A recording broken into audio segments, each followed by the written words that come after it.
탈무드에 보면 이런 이야기가 있습니다. 사람의 머릿속에는 두 개의 방이 있다. 하나는 기억의 방이고 하나는 망각의 방이다. 그래서 기억하고 싶은 것은 기억의 방에다가 집어넣고 잊어버리고 싶은 것은 망각의 방에다가 집어넣는다. 그래서 우리가 어떤 일들은 기억하고 어떤 일들은 잊어버린다. 이런 이야기가 있습니다. 그런데 이 말은 맞기도 하고 틀리기도 합니다. 왜냐하면 인간의 기억이라는 것이 때때로는 혼란이 일어나기도 하기 때문에 그렇습니다. 그래서 어떤 것은 잊어버려야 좋은데 그것을 잊지 못하고 기억해서 우리 마음 가운데 고통과 아픔이 있는 그런 일들도 있어요. 또 반대로 어떤 일들은 기억해야 되는데 그것을 잊어버리는 그런 일들도 우리 가운데는 있습니다. 저는 누군가에게 무엇인가를 빌려주는 것을 별로 좋아하지를 않습니다. 그냥 차라리 줍니다. 왜냐하면 빌려주고는 빌려줬다는 사실을 잊어버립니다. 그래서 혹시 저에게 돈이나 다른 것을 빌려가신 분들이 계시다면 알아서 갖다 주시기를 바랍니다. 자, 오늘 본문에 우리가 읽지는 않았습니다만 1절부터 10절까지 말씀을 보시면 오병이어 사건과 거의 비슷한 그런 사건 하나가 거기 등장하고 있습니다. 똑같은 사건은 아니에요. 오병이어 사건과 똑같은 사건은 아닙니다. 그런데 오병이어 사건과 거의 비슷합니다. 그래서 신학자들은 이 사건을 뭐라고 이야기하냐면 칠병이어다, 이렇게 이야기를 합니다. 여러분, 칠병이어 들어보셨습니까? 우리가 성경에 오병이어만 있는 것이 아니에요. 우리가 너무 오병이어만 익숙해져 있다 보니까 칠병이어는 잘 모르시는 분들도 계십니다. 그냥 보면 그냥 두 사건이 비슷한 것 같아요. 그래서 같은 사건을 착각한 것이 아니냐 이렇게 주장하는 사람들도 있습니다만, 그런데 이 두 사건은 여러 가지 면에서 차이가 있습니다. 자, 우선 문제를 제기한 사람이 달라요. 오병이어 사건에서는 누가 먼저 문제를 제기했냐면 제자들이 먼저 문제를 제기했습니다. 선생님, 큰일 났습니다. 이제 해가 저물기 시작하는데 이 많은 사람들의 식사를 우리가 어떻게 하면 좋겠습니까? 저희가 생각하기엔 이 사람들을 다시 집으로 돌려보내서 그들이 먹을 것을 먹게 하고 그 다음에 와서 다시 주님의 말씀을 듣게 하는 것이 어떻겠습니까? 이렇게 제자들이 먼저 예수님에게 문제를 제기합니다. 자, 그런데 칠병이어 사건에서는 예수님이 먼저 문제를 제기합니다. 자, 2절 말씀입니다. 같이 한번 읽어보겠습니다. 시작. 내가 무리를 불쌍히 여기노라. 그들이 나와 함께 있은지 이미 사흘이 지났으나 먹을 것이 없도다. 여기 예수님이 먼저 문제를 제기하시는 그런 장면이 등장을 하죠. 자, 그리고 장소도 다릅니다. 오병이어의 기적이 일어난 곳은 갈릴리 지역의 벳세다라고 하는 그런 들판입니다. 자, 그런데 칠병이어의 사건은 어디에서 일어났냐면 갈릴리 동북쪽에 있는 이방인들이 주로 사는 데가볼리라고 하는 곳에서 이 사건이 일어났습니다. 자, 시간적으로도 차이가 있어요. 오병이어의 기적은 하루 동안에 있었던 사건입니다. 거기에 비해서 칠병이어의 사건은 사흘에 걸쳐서 일어난 그런 사건이다 라고 이야기할 수가 있습니다.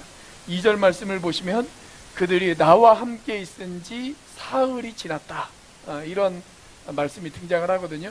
그러니까 사흘 동안 있었던 사건이다 라고 우리가 이야기할 수가 있어요. 가장 큰 차이는 숫자적인 차이입니다. 자, 오병이어는 보리떡이 몇 개가 있었습니까? 5개가 있었습니다. 그런데 칠병이어에서는 보리떡이 몇 개예요? 7개예요. 칠병이어니까. 그렇죠? 보리떡이 7개입니다. 자, 대상도 다르죠? 오병이어에서 기적이 일어났을 때, 오병이어의 기적이 일어났을 때 그 대상이 몇 명이었냐면 성인 남자만 5,000명이었다 라고 그렇게 기록이 되어져 있거든요. 그런데 칠병이어 사건에서는 성인 남자만 4,000명이었다, 이렇게 기록이 되어져 있습니다. 자, 기적이 일어나고 난 뒤에 남은 것을 수거하는 과정에서 오병이어 사건에서는 남은 것이 몇 광주리가 남았어요? 12광주리가 남았다. 이렇게 기록이 되어져 있는데 칠병이어 사건에서는 7광주리가 남았다. 이렇게 기록이 되어져 있습니다. 자, 이 기적이 일어나고 난 뒤에 사람들의 반응도 다릅니다. 오병이어 사건을 경험하고 난 뒤에 사람들은 어떤 반응을 보였냐면 예수님을 왕으로 삼으려고 그랬습니다. 그런데 칠병이어 사건을 경험하고 난 뒤에 사람들에게 그런 반응이 보이지를 않았어요. 놀라기는 했는데 예수님을 왕으로 삼으려 한다거나 뭐 그런 반응은 보이질 않았습니다. 왜냐하면 칠병이어 사건은 유대인들을 대상으로 일어난 기적이 아니라 이방인들을 상대로 한 기적이었기 때문에 이방인들이 예수님을 유대인의 왕으로 삼을 일은 없잖아요. 그래서 그런 기적, 그런 반응들이 나타나지는 않았습니다. 자, 이런 오병이어 사건이나 칠병이어 사건과 같은 기적, 여러분 얼마나 놀라운 기적입니까? 그런데 오늘 성경에서는 그것보다 더 놀라운 기적 하나가 소개되어지고 있습니다. 그 기적이 뭔지 아십니까? 이런 기적을 한 번도 아니고 2번이나 목격했음에도 불구하고 제자들이 조금도 달라지지 않았다는 것입니다. 여러분, 이건 아주 놀라운 기적 아니에요? 저 같으면 말이죠, 이런 놀라운 기적을 제 눈으로 한 번만이라도 목격을 했다면 아마 제 인생 자체가 뒤집힐 것 같아요. 그런데 한 번도 아니고 2번씩이나 왔는데 제자들이 아무런 변화가 없었습니다. 여러분, 이건 정말 기적 중의 기적 아닙니까? 자, 우리가 방금 읽은 13절 말씀은 이 칠병이어 사건 바로 직후에 일어난 그런 이야기입니다.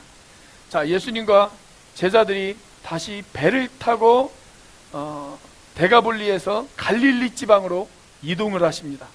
그런데 문제가 하나 발생을 했습니다. 자, 14절 말씀입니다. 같이 한번 읽어보겠습니다. 시작. 제자들이 떡 가져오기를 잊었음에 배에 떡 한 개밖에 그들에게 없더라. 자, 여기 보면 제자들이 떡을 챙기는 것을 잊어버렸어요. 떡을 챙기는 것. 다시 말하면 제자들이 도시락을 챙기는 것을 잊어버렸습니다. 그렇게 먼 거리는 아니지만 그래도 도시락은 챙겼어야죠. 그런데 그걸 깜빡 잊어버렸어요. 그래서 배 안에 떡이 한 조각밖에 없었다 라고 그렇게 기록이 되어 있습니다. 자, 그런데 16절에 뭐라고 이야기를 하냐면 이렇게 이야기를 합니다. 자, 16절 같이 읽습니다. 시작. 제자들이 서로 수군거리기를 이는 우리에게 떡이 없음이로다 하거늘. 자, 떡을 챙기지 않은 것, 그것을 가지고 제자들이 지금 걱정하고 있었단 말이죠. 자, 그런데 여러분, 제자들이 이 배를 타고 지금 갈릴리 지방으로 다시 이동하기 전에 데가볼리에 있을 때, 여러분 그때 제자들이 목격한 기적이 어떤 기적이었어요? 예수님께서 보리떡 7개로 4,000명을 먹이시는, 그리고 7광주리에 떡이 남는 그 기적을 목격했단 말이죠. 그런데 그 엄청난 기적을 목격했음에도 불구하고 여러분, 제자들이 지금 떡 한 조각밖에 없는 것을 가지고 걱정을 하고 있는 거예요. 문제를 해결하실 수 있는 분이 바로 옆에 계시잖아요. 그런데 여전히 문제를 가지고 걱정하고 있는 이 제자들의 모습을 우리가 바라볼 수가 있습니다. 엄청난 기적을 목격했음에도 불구하고 그걸 잊어버렸어요. 그걸 망각해버렸어요. 그리고 지금 걱정하고 있어요. 그런데 여러분, 이 제자들만 그런 모습을 보일까요? 혹 우리들도 이 제자들과 똑같은 반응을 보이면서 살아가고 있지는 않습니까? 5년 전, 10년 전, 과거 어느 날 우리가 어려움 가운데 처했을 때가 있어요. 우리의 삶 가운데 공고한 일이 있고 아픔 가운데 있고 슬픔 가운데 있을 때가 있었어요. 그래서 근심과 걱정 가운데 우리가 간절히 주님 앞에 기도했습니다. 주님, 이 문제를 해결해 주세요. 주님, 내 아픔 가운데 개입해 주세요 라고 우리가 주님 앞에 간절히 기도했습니다. 그래서 주님께서 내 기도에 응답해 주셨고 나를 건져 주셨습니다. 그래서 주님을 찬양했습니다. 주님 앞에 감사했습니다. 그 주님 앞에 영광을 돌렸습니다. 그런데 시간이 흘러서 그 은혜를 잊어버렸습니다. 주님께서 내 삶 가운데 개입하시고 간섭하셨던 그 역사하심을 우리가 잊어버렸습니다. 그리고 다시 염려 앞에 걱정하고 근심하고 그리고 다시 힘들어하고 있는 우리들의 모습, 이 제자들의 모습과 어쩌면 똑같은 그런 모습을 우리가 보이고 있지는 않습니까? 자, 그런데 그때 이 제자들에게 예수님께서 어떻게 말씀하세요? 17절입니다. 같이 한번 읽어보겠습니다. 시작.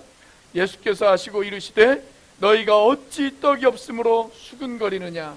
아직도 알지 못하며 깨닫지 못하느냐? 너희 마음이 둔하냐? 너희들 지금 떡 때문에 걱정하고 있구나. 그런데 너희들 아직도 깨닫지 못하고 있니? 이 문제를 해결할 수 있는 그 해결자가 바로 나잖아. 너희들이 2번이나 기적을 목격했음에도 불구하고, 너희들의 필요를 공급했음에도 불구하고 너희들이 아직도 알지 못하고 아직도 깨닫지 못하니, 너희들이 아직도 나를 믿고 있지 못하고 있니? 예수님께서 제자들에게 그렇게 이야기하셨단 말이죠. 여러분, 제자들이 주님을 온전히 신뢰하지 못하는 이유가 과연 무엇일까요? 제자들이 깨닫지 못하는 이유, 제자들이 아직도 주님을 온전히 바라보지 못하고 믿지 못하는 그 이유, 여러분, 그 이유가 과연 무엇일까요? 동일하게 오늘 우리가 살아계신 주님을 온전히 신뢰하지 못하는 그 이유는 과연 무엇일까요? 저는 2가지의 이유가 있다라고 생각되어집니다. 여기 15절 말씀해 보니까 그 2가지의 이유가 소개되어지고 있어요. 자, 15절 말씀 같이 한번 읽어보겠습니다. 시작. 예수께서 경고하여 이르시되 삼가 바리새인들의 누룩과 헤롯의 누룩을 주의하라 하시니. 자, 여기서 예수님이 갑자기 누룩 이야기를 꺼내셨습니다. 누룩을 주의해라, 그렇게 이야기하셨습니다. 여러분, 누룩은 한마디로 말하면 영향력의 상징이다 라고 이야기할 수가 있습니다. 누룩은 번지는 속도가 빠릅니다. 마치 코로나 같습니다. 아주 빠른 속도로 이 사람 저 사람에게 다 영향을 줍니다. 여러분, 성경에서 이 누룩은 좋은 영향력을 상징하는 그런 표현으로도 등장하기도 했지만, 거의 대부분은 나쁜 영향력을 상징하는 것으로 그렇게 나와 있습니다. 자, 오늘 본문도 마찬가지예요. 2가지의 나쁜 영향 때문에 제자들이 예수님을 온전히 신뢰하지 못한다는 것입니다. 자, 그 2가지의 누룩이 뭐예요? 하나는 바리새인들의 누룩이고 하나는 헤롯의 누룩이다, 그렇게 이야기하고 있어요. 자, 우리가 조심해야 하는 누룩 과연 무엇일까요? 첫 번째로 바리새인의 누룩을 조심해야 합니다. 자, 누가복음 12장으로 한번 넘어가 보면, 누가복음 12장 1절에서 예수님께서는 바리새인의 누룩이 무엇인지 그 정체를 우리에게 말씀해 주시고 계세요. 자, 누가복음 12장 1절 말씀 같이 한번 읽어보겠습니다. 시작. 그동안에 무리 수만 명이 모여 서로 밟힐 만큼 되었더니 예수께서 먼저 제자들에게 말씀하여 이르시되 바리새인들의 누룩 곧 외식을 주의하라. 여기 바리새인들의 누룩은 곧 무엇이라고 말씀하고 있습니까? 외식이다, 그렇게 이야기했습니다. 외식이다. 이 바리새인들의 누룩을 한마디로 이야기한다면 외식주의입니다. 외식주의. 내 속사람을 아름답게 꾸며야 되는데 내 속사람에게 관심을 두기보다는 내 겉사람을 꾸미는 데만 열을 내는 것, 그것을 가리켜서 우리가 외식이다라고 그렇게 이야기하죠. 그래서 외식주의를 우리가 다른 말로 이야기하면 형식주의다, 이렇게 이야기할 수도 있습니다. 여러분, 우리가 잘 아는 것처럼 바리새인들은 그들이 가지고 있는 전통을 매우 중요하게 생각했습니다. 그리고 그 전통을 지키기 위한 형식, 그 껍데기, 그것을 너무 중요하게 생각했어요. 자, 그런데 바리새인들의 결정적인 오류가 있었는데 그것은 무엇이냐면, 그들이 전통을 지키기 위한 형식은 매우 중요하게 여겼지만 형식이 담고 있는 그 내용을 가꾸는 일에는 그들이 소홀했다는 것입니다. 자, 그래서 예수님께서 바리새인들을 신랄하게 비판하면서 하셨던 표현 가운데 이런 표현이 있죠. 회칠한 무덤이여, 그런 표현을 하셨어요. 회칠한 무덤이여. 여러분, 무덤을 겉으로만 예쁘게 칠해 놓으면 무슨 소용이 있어요?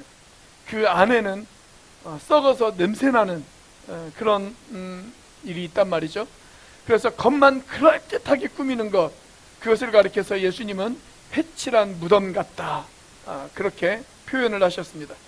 자, 바리새인들의 이런 외식하는 장면을 아주 예리하게 지적하신 그런 장면이 마태복음에 등장을 하는데요. 자, 마태복음 23장 23절 말씀입니다. 같이 한번 읽어보겠습니다. 시작. 화 있을진저 외식하는 서기관들과 바리새인들이여, 너희가 박하와 회양과 근처의 11조는 드리되 율법에 더 중한 바 정의와 궁율과 믿음은 버렸도다. 그러나 이것도 행하고 저것도 버리지 말아야 할지니라. 자, 주님이 바리새인들의 신앙을 지적하면서 너희들이 11조 드리는 일에는 열심이다, 그렇게 이야기를 하세요. 그게 잘못되어졌다는 이야기가 아닙니다. 예수님이 지금 바리새인들이 11조 드리는 거, 그것을 책망하시는 것은 아니에요.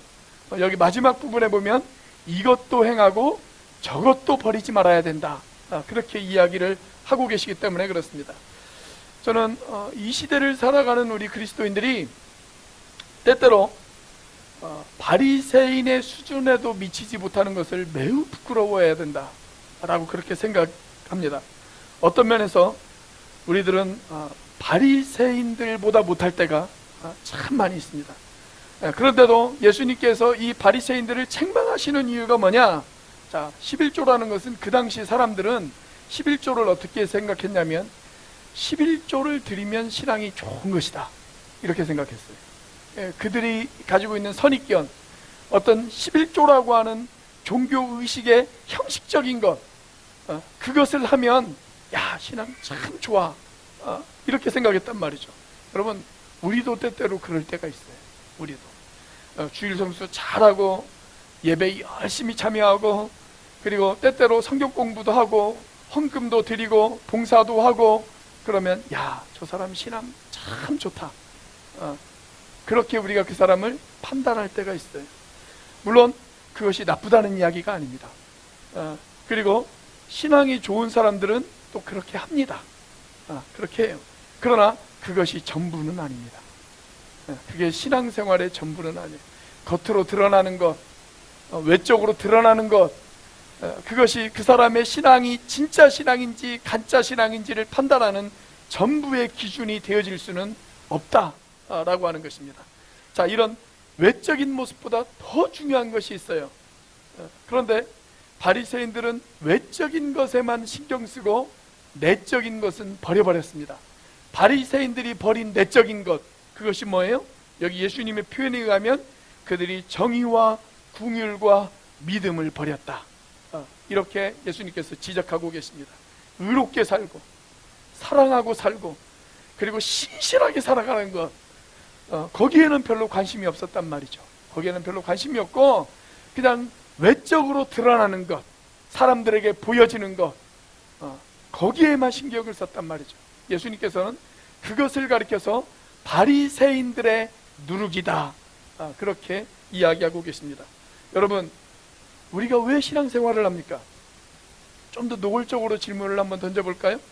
여러분, 우리가 예수를 믿는 이유가 과연 무엇입니까? 예수 믿고 구원받는 것이죠. 예수 믿고 구원받는 것. 우리가 신앙생활하는 가장 중요하고 절대적인 이유가 있다면 바로 구원 문제입니다. 내가 예수 믿고 구원받는 것. 자, 그런데 여러분, 내가 구원받은 존재가 되어졌다라는 것이 내 신앙생활의 종착점은 아니에요. 내 신앙생활의 종착점은 아닙니다. 그건 신앙생활의 출발입니다. 출발.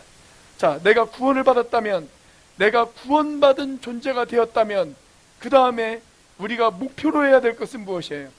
우리의 신앙생활의 마지막 목표는 무엇입니까? 예수님의 인격을 닮아가는 것이죠. 예수님이 기뻐하시는 삶을 살아가는 것입니다. 예수님의 발자취를 따라가는 것입니다.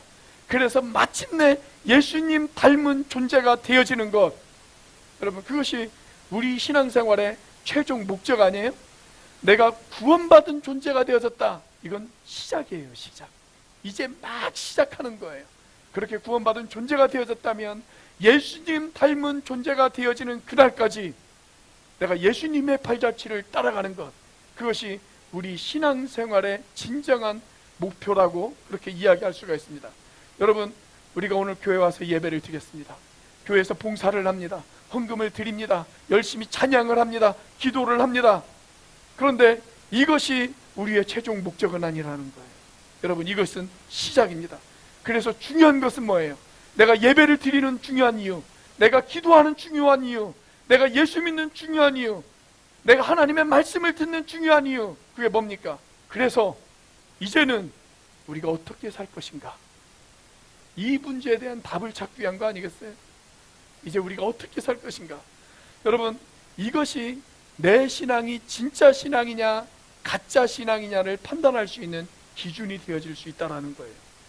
여러분, 내 신앙이 증명되어지는 곳은 이곳 예배당이 아니에요. 이곳 예배당에서는 다 진짜 같아요. 이 사람도 진짜 신앙 같고 이 사람도 진짜 신앙 같고 다 진짜 신앙 같아요. 그런데 여러분, 우리 신앙이 진짜 신앙인지 가짜 신앙인지를 판단할 수 있는 그 기준은 어디에서부터 시작되어지냐면, 여러분들이 예배를 마치고 축도를 마치고 이 예배당 밖을 나가면서부터, 그때부터 정말 그 사람이 진짜 신앙인지 가짜 신앙인지를 구분할 수 있는 기준점이 되어진다는 것입니다. 여러분, 우리가 예배당 안에서는요 다 진짜 신앙 같아요. 우리 한국교회의 전도를 막는 가장 큰 문제가 있다면 그것이 무엇이냐면, 우리가 예배당 안에서 일어나는 모든 것 가지고 그냥 그 사람의 신앙을 판단한단 말이죠. 그런데 여러분, 그렇지 않아요. 예배당 밖에서 일어나는 것, 여러분, 그것이 그 사람의 신앙을 판단할 수 있는 진짜 기준이 되어지는 것입니다. 밖에 나가서 질서를 지키는 것, 여러분, 그것이 신앙생활입니다. 식당이나 아니면 어떤 상점을 들렸을 때 그 종업원들을 대하는 태도, 그것이 내 신앙생활의 모습입니다. 현 주소예요. 그냥 함부로 반말하고 무시하고 그 사람의 신앙이 그 정도 수준밖에 되어지지 않는다라는 거예요. 여러분, 제자들의 신앙이 자라지 못하는 이유, 그것은 그들의 형식만 매달렸기 때문에 그렇습니다. 그들이 형식에만 매달렸어요. 진지한 삶의 변화에는 별로 관심이 없었어요. 예수님께서는 바로 그것을 주의하라고 우리에게 말씀하세요. 바리새인들의 누룩을 주의하라. 형식주의적인 신앙을 주의하라. 내용을 신경 써라. 정말 우리의 인격이 변하고 우리의 삶이 변하는 것, 우리가 거기에 우리의 삶의 초점이 있어야 될 줄로 믿습니다. 자, 우리가 조심해야 하는 누룩 무엇일까요? 두 번째로 헤롯의 누룩을 주의하라, 이렇게 이야기합니다. 헤롯의 누룩을 주의하라. 자, 오늘 본문과 같은 사건을 기록하고 있는 마태복음 16장과 비교해 보시면, 마태복음 16장에서는 이렇게 기록이 되어 있습니다. 자, 마태복음 16장 11절입니다. 여기 보시면 오직 바리새인과 사두개인들의 누룩을 주의하라, 이렇게 기록되어 있어요.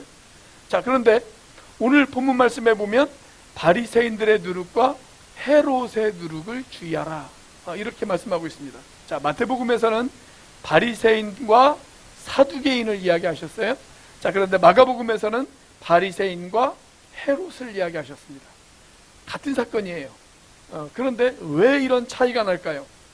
사실상 헤롯과 사두개인은 다 한 통속이라 그렇게 이야기할 수가 있습니다. 그 나물의 그 밥입니다. 여러분이 잘 아시는 대로 헤롯은 로마로부터 임명받은 왕이죠. 그래서 갈릴리 지역을 다스리는 분봉왕이었습니다. 분봉왕, 로마로부터 임명받은 왕이었습니다. 특별히 성경에 보면 많은 헤롯들이 등장을 해요. 그런데 그 많은 헤롯들이 다 한 집안 사람들이에요. 한 집안 사람들. 그런데 이 헤롯 가문에 공통점이 하나 있습니다. 그것은 뭐냐면 그들이 한결같이 욕심이 많았다는 것입니다. 특별히 돈에 대한 욕심이 많았습니다. 돈에 대한 욕심. 그래서 백성들에게 필요 이상의 세금을 거두었습니다. 그리고 그 세금 중 상당 부분은 자기 호주머니로 들어갔습니다. 그래서 이 헤롯 왕가가 상징하는 것이 뭐냐? 그것이 바로 물질주의입니다. 물질주의. 자, 그런데 당시 바리새인들과 쌍벽을 이루고 있는 종교 지도자들이 한 부류가 있었어요. 그 부류가 누구냐면 사두개인들입니다. 사두개인들. 이 사두개인들은요, 제사장 출신이에요. 그런데 정치적으로 로마와 결탁해져 있습니다. 로마와 아주 친했어요. 그러다 보니까 이 사두개인들은 누구와 친할까요? 헤로드 왕과 매우 친합니다. 헤로드 왕과 매우 친해요. 자, 그래서 이 사두개인들은 종교인임에도 불구하고 종교적인 열심보다는 그들이 관심 있었던 것, 그것이 뭐였냐면 돈이었습니다. 돈. 그래서 바리새인들은 형식주의와 외식주의를 대표하는 집단이라고 이야기한다면, 이 사두개인과 헤롯은 물질주의를 상징하는 대표적인 사람들이다 라고 그렇게 이야기할 수가 있습니다. 자, 지금 예수님께서는 예수님의 제자들이 세상에 거룩한 영향력을 끼쳐야 되는데 오히려 세상에 영향력을 주기보다는 물질주의의 영향을 받고 있는 그 모습을 보시면서 예수님께서 안타까워하고 계시는 것입니다. 제자들의 신앙이 자라지 못하는 이유, 그것은 그들이 물질주의에 사로잡혀 있기 때문이다. 온전히 주님을 바라보지 못하는 이유, 복음에 대한 깨달음이 더딘 이유, 그것은 그들의 마음이 물질에 사로잡혀 있기 때문이다. 예수님께서 그렇게 판단을 하셨어요. 자, 오늘 본문 말씀에서도 그 증거를 우리가 찾아볼 수가 있습니다. 자, 예수님께서 지금 제자들에게 바리새인들의 누룩과 헤롯의 누룩을 주의하라 이렇게 말씀하시니까 제자들이 어떤 반응을 보였냐면 아주 흥미로운 반응을 보였습니다. 자, 16절 말씀입니다. 같이 한번 읽어보겠습니다. 시작. 제자들이 서로 수근거리기를 이는 우리에게 떡이 없음이로다 하거늘. 가만히 읽어보면 이게 지금 동문서답이에요. 그렇죠? 제자들이 아주 엉뚱한 반응을 보였어요. 예수님이 지금 뭐라고 이야기를 하셨습니까? 바리새인의 누룩과 헤롯의 누룩을 주의하라 이렇게 이야기를 했어요. 그런데 제자들의 귀에는 무슨 소리만 들렸어요? 누룩만 들렸어요. 누룩만 들렸어요.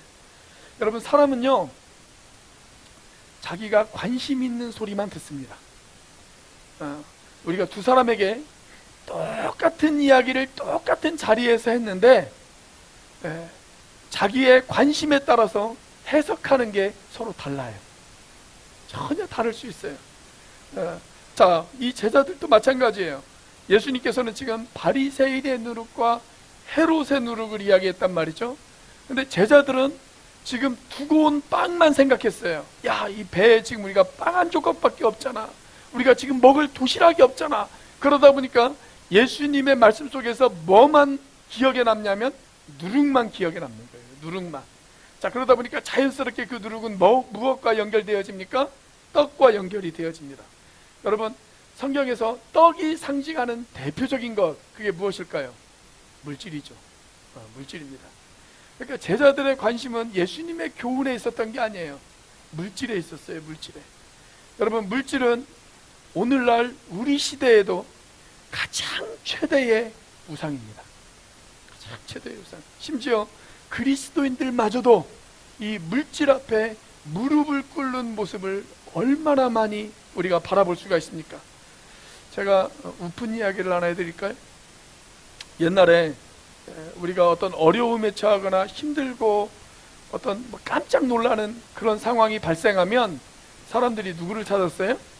우리 예수 믿는 사람들이야 당연히 하나님을 찾겠지만 예수 안 믿는 사람들은 제일 먼저 누구를 찾습니까? 엄마를 찾죠. 엄마. 그렇죠. 그래서 무슨 일이 다가오면 엄마야 그러잖아요. 엄마야. 제일 먼저 엄마를 찾아요. 제주도에서는 어멍이라고 하고 저 이북에서는 오만이라고 그러잖아요. 오만이 그런단 말이죠. 그런데 요즘 사람들은 어려움이 닥치면 오만이를 찾지 않는다고 그럽니다. 누구를 찾을까요? 오머니를 찾는답니다. 오머니. 여러분, 물질은 필요해요. 성경은 물질의 필요를 부정하지 않아요. 물질은 필요합니다. 그러나 물질이 우리의 숭배의 대상은 아닙니다. 여러분, 내가 물질을 섬기지 않는다. 나의 주인이 물질이 아니다. 나의 주인은 하나님이시다. 여러분, 여기에 대한 증거, 증명 무엇일까요? 그 증명 가운데 하나는 우리의 예배를 통해 드려지는 그 헌금 생활을 통해서도 나타나야 된다라고 저는 그렇게 생각을 합니다.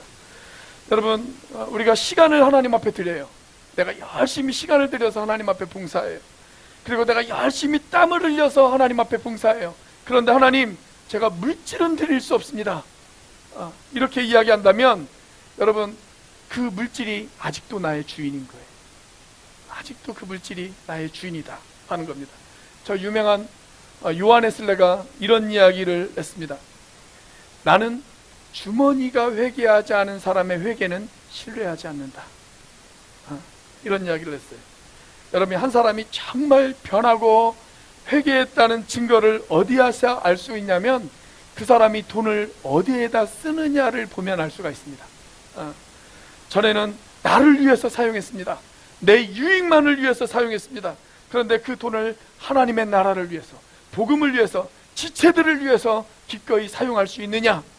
이것이 물질이 나의 주인이냐, 아니면 하나님이 나의 주인이냐, 이것을 구분하는 기준점이 되어줄 수 있다는 거예요. 미국의 한 침례교회에서 일어난 사건입니다. 목사님이 지금 침례를 주기 위해서 물속에 들어가게 돼요. 그런데 침례를 받기로 한 형제가 물속에 들어오지를 않아요. 자꾸 물 밖에 서 있단 말이죠. 그래서 안에 좀 들어오시라고, 침례 받으려면 안에 들어오시라고. 그런데도 들어오지를 않아요. 그래서 왜 안 들어오십니까? 하고 목사님이 물어봤어요. 그랬더니 이 형제가 뭐라고 대답을 하냐면, 목사님, 제 호주머니에 지금 지갑이 있어요. 근데 지갑 안에 아마 돈이 꽤 많았던 모양이에요. 제 호주머니에 아직 지갑이 있어요. 그렇게 이야기를 하더래요. 그래서 목사님이 이렇게 이야기를 했답니다. 오 브라더, 형제여, 당신의 지갑도 침례를 받아야 합니다. 그렇게 이야기를 했대요. 당신의 지갑도 침례를 받아야 합니다. 여러분, 침례라는 것이 무엇을 의미합니까? 침례는 두 가지의 장면으로 이루어져 있죠. 첫 번째 장면은 물속에 들어가는 것입니다. 물속에 들어가는 것. 이것은 내가 죽었다는 것을 상징하는 거잖아요. 나의 옛사람이 예수님과 함께 죽었습니다. 자, 그리고 또 하나의 장면이 뭐예요? 물속에 들어갔으면 물 밖으로 나와야 돼요. 물속에 계속 들어가 있으면 큰일 나요. 아무리 더워도 물속에 계속 들어가 있으면 안 됩니다. 물속에 나와야 됩니다.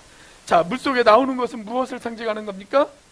부활하신 주님을 따라 이제 새로운 존재가 되었습니다. 나는 새 사람이 되었습니다. 이것을 상징하는 것이잖아요. 여러분, 전에는 내가 내 인생의 주인이었습니다. 그래서 시간도, 재능도, 건강도, 물질도, 심지어 나의 생명까지도 내 것인 줄 알았습니다. 그런데 내가 예수님을 믿고 나서 이제 나의 주인이 바뀌었습니다. 내가 주인이 아닙니다. 예수님이 주인입니다.